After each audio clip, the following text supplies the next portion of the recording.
with my fifth child, they checked me and they said, "You've got a while to go." So I decided to start marching around the room.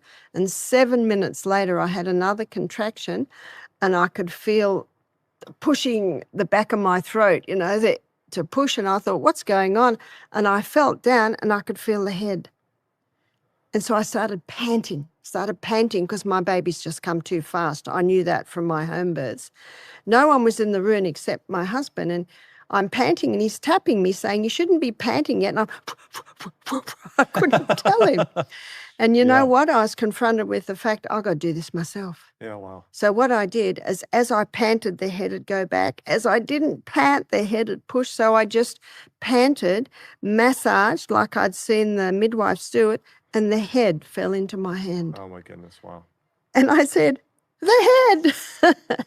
And he jot round and, "Oh," I'm sitting there with the head. And then a nurse's aide with a mop and bucket came into the room, saw me sitting there with the head. The mop and bucket went flying. She went running. People came from everywhere. It was a tiny little country hospital because I went into labour early, so I went into there. My midwife's in Sydney.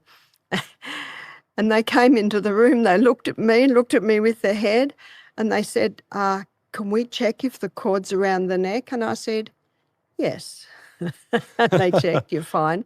And then I got my next contraction, and she went to take the baby, and I said, "I'll take the baby." Yeah. Because the head's the hardest. You already had it, And that baby, the head just goes, the rest of the body goes, blah, blah.